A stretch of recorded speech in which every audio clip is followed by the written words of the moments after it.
그 여호수아 17장 그 내용은 땅 더 달라는 겁니다. 우리가 큰 공을 세웠고 우리도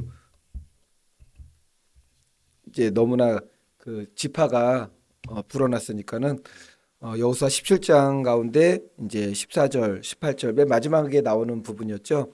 땅 분배 과정에서 요셉의 자손이었습니다. 요셉의 두 아들이 누구죠? 므낫세, 에브라임, 므낫세가 땅을 더 요구합니다. 이제 이스라엘 12지파 중에 다른 지파 중에서보다 요셉이 장자 지파라고 그랬잖아요. 육적으로는 요셉이 장자권을 정말 물려받았습니다. 그러니까 다른 지파들보다 큰 주도권을 이제 가지고 있는 거죠.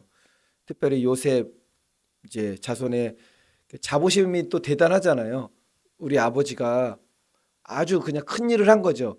이스라엘 민족을 세우는데 애굽 땅으로 오게 되었고 애굽 땅에서 거의 400만이 넘는 인구로 이제 불어나게 되죠. 고센 땅에서. 그것도 하나님의 섭리죠. 다른 곳에 있는 것이 아니라 가장 그 나라에서 강력한 통치가 있었던 애굽 땅 한복판으로 들어가서 애굽의 보호를 받으면서 큰 민족으로 이제 불어나게 되었습니다. 근데 거기에 중심에 요셉이 있었고 그런 요셉을 아버지로 두었던 에브라임과 므낫세 그 지파의 자손들의 자부심이라는 거는 대단한 겁니다. 그 때문에 요셉의 두 아들도 야곱이 기도할 때 아주 큰 축복을 받았습니다. 큰 축복을 받았고 야곱이 손을 엇갈려서 기도한 것처럼 장자의 축복도 이제 둘 다 많이 받았지만 아주 큰 축복을 받게 됩니다. 그런데 성경을 보면은 그러한 요셉 자손들인데도 불구하고 오늘 말씀에서는 땅을 더 요구했단 말이죠. 우리가 여기 기여한 공로를 너가 다 알지 않느냐 땅을 더 요구하게 되는데 또 성경을 또 더 보게 되면은 드문드문 이게 선을 넘는 것도 나와요. 도가 지나친 거죠. 자신들의 공로가 있으면은 어느 정도까지 인정할 때 여호수아가 그렇게 하라고 그러잖아요. 가서 개척하라. 거기에 뭐 강대한 빈 땅은 아니었어요. 족속들이 있을지라도 너희들이 개척하여 그것을 취하면 될 것이다라고 했는데 더 도를 이게 넘어서 지나쳐서 요구하는 내용들도 이제 나오게 됩니다. 오늘 16절 말씀 보니까는 요셉 자손이 이르되 16절입니다. 그 산지는 우리에게 넉넉하지도 못하고 골짜기 땅에 거주하는 모든 가나안 족속에게는 베스안과 그 마을들에 거주하는 자이든지 이스라엘 골짜기에 거주하는 자이든지 다 철병거가 있나이다 하니 그 땅 우리는 좁은데 가고 싶은데 그 가나안 족속들이 다 철병거가 있어가지고 이거 쉽지 않을 것 같은데 이제 그 얘기를 하는 거죠. 우리에게 넉넉하지 못했다고 했습니다. 이 말만 들어보면은 요셉 자손이 분배받은 땅이 좀 좁은 것처럼 느껴져요. 근데 전혀 그렇지가 않아요. 요셉 자손, 에브라임, 므낫세 자손들이 아주 큰 땅을 차지했다고 했잖아요. 그리고 에브라임과 므낫세가 딱 합치게 되면은 그거는 완전히 진짜 광활한 영토였어요. 그런데 가장 좋은 땅, 가장 넓은 땅을 차지했는데도 불구하고 이거는 우리에게 좀 좁은 것 같다. 근데 문제는 분배받은 땅 중에서 미개척지 땅이 있는데 거기에 철병거를 소유한 가나안 족속들이 여전히 살고 있다라는 거죠. 그러니까 여기서 우리가 뭘 알 수 있느냐면은 그 땅이 넓고 기름진 것은 분명해요. 근데 그게 보이지 않는 거죠. 강하게 느껴지는 가나안 족속만 보이는 거죠. 기름지고 넓은 땅은 분명히 이제 준 것은 분명한데 그거보다도 거기 지금 살고 있는 내가 들어가게 하지 못하는 그런 문제와 고난, 여건들만 이제 보이게 되었다라는 겁니다. 여리고성 무너뜨리는 것을 시작해서 하나님께서 싸워 주신 거죠. 다 요단 건너서 뭐 광야 생활도 다 동일했지만 요단 건너서 여리고성을 무너뜨린 것부터 아이성 싸움에서 이긴 것부터 그 나머지 다른 족속들을 다 물리쳐 나가는 그 모든 과정들이 전지전능한 하나님께서 싸워 주신 겁니다. 7년 가나안 정복 전쟁을 감당한 그렇게 백성인데도 불구하고 이번에는 믿음이 좀 없는 말을 하는 거죠. 갑자기 거기 철병거가 있는데 근데 여호수아는 동일하죠. 가서 개척하라. 너희들이 능히 싸워서 이길 수가 있다. 그럼 여기서 우리가 한 가지 생각해 볼 것은 갑자기 이들이 요셉의 또 자손이기도 하고 큰 축복을 받은 지파인데도 불구하고 믿음이 꺾이는 듯한 이런 말을 하게 되었는가라는 거죠. 이거는 다 우리도 누구나 그럴 수 있는 거죠.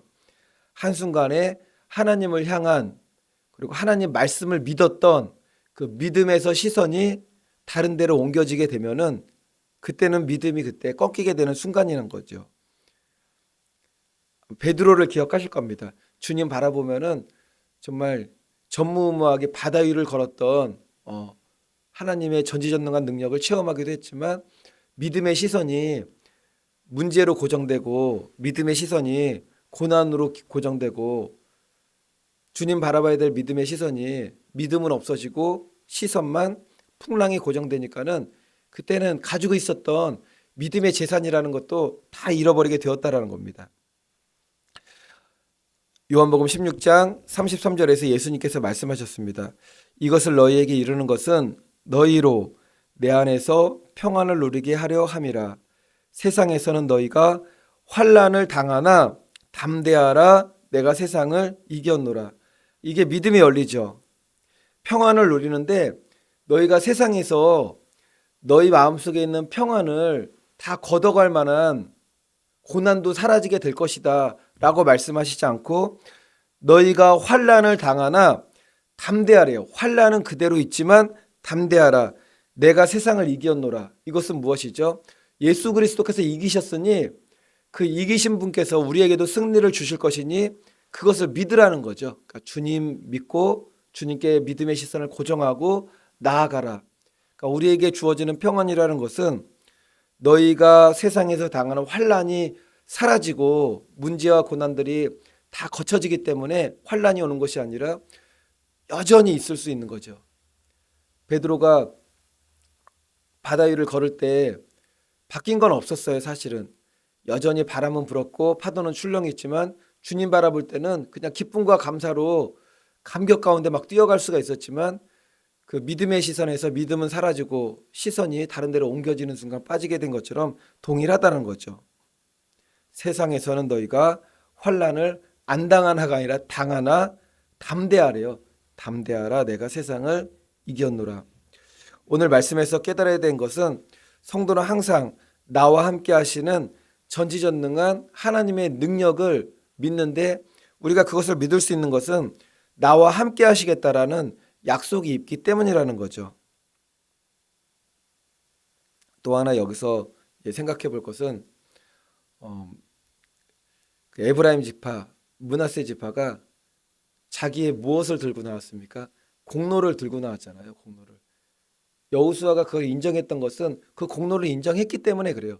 그럼에도 불구하고 우리가 뭐 교회에서나 아니면 내가 속해 있는 어떤 뭐 공동체 안에서나 나의 공로를 가지고 내가 이만큼의 공로를 했으니 거기에 합당한 대우를 해달라. 이거는 반드시 문제가 생기게 된다라는 거죠. 그렇게 들고 나왔는데 믿음은 사라져 버렸어요. 그렇게 들고 나왔는데도 불구하고 더 믿음이 강건해지고 굳건해지는데 그렇지 못했다라는 거죠. 아직 정복해야 될 미개척지를 분배받은 요셉의 후손들이 불만을 막 토로하니까는 거기는 막 철병거가 있다 토로하니까는 여호수아가 그들에게 믿음의 말을 합니다. 믿음의 말을 18절 보니까는 그 산지도 내 것이 되리니 비록 살림이라도 내가 개척하라. 그 끝까지 내 것이 되리라. 가나안 족속이 비록 철병거를 가졌고 강할지라도 내가 능히 그를 쫓아내리라 하였더라. 여기서 우리 교회 공동체에 맞는 단어가 나왔잖아요. 그 산지도 내 것이 되리니 비록 살림이라도 평지가 아니래요. 살림이라도 내가 개척하라. 개척하라. 개척하는 거죠. 1세대들의 그 사명 중에 하나는 다 개척인 것 같아요. 보니까는 다 개척하고 일궈 놓고 그렇게 된 길을 믿음의 자손들이 이게 잘 또 믿음을 이어나가게 되면은 이제 너무나 감사한 일이 되는 거죠. 어떻게 보면은 우리가 앞으로 살아가야 될 모든 날들, 하나님께서 우리에게 주시는 사명을 따라 우리가 길을 가게 되는데, 어, 주의 말씀은 내 발의 등이요 내 발의 빛이니이다. 이거 하나하나 비치는 거, 어둠을 비추시고 보이게 하시고 한 발 한 발 내딛게 하는 게 다 미개척지에 대한 다 개척이잖아요. 오늘 하루도 우리가 뭐 어제와 다름없는 일상을 또 살아가게 되는 부분도 있겠지만 분명히 또 다른 삶이죠. 새 삶이잖아요. 이것도 개척입니다. 그리고 하나님께서 또 특별하게 또 어떤 전혀 예상치 못한 삶으로 우리를 또 이끄실지 모르는 거죠. 다 개척자의 삶인 거예요, 사실은. 바라기는 저와 성도님들 모두 우리가 가는 믿음의 길 자체가 다 지금 개척되지 않은 미개척지를 우리들이 다 가는 거잖아요.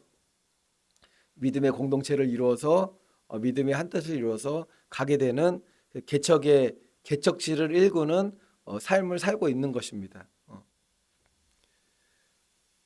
그럼에도 하나님께서 함께 하시면은 여호수아가 얘기하는 거죠.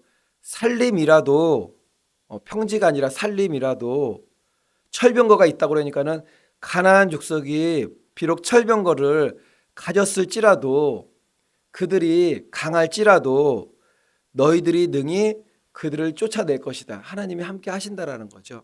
그러니까 우리의 모든 믿음의 삶 가운데 하나님께서 함께 하신다는 것을 믿고서 그러므로 믿음이 정말 잊어버리면 안 되는 거죠. 믿음 가운데 소망을 갖고 믿음 가운데 또한 감사함을 가지고 날마다 승리하시는 저와 우리 오직 예수교회 성도님들 되시기를 예수님의 이름으로 축원을 드리겠습니다.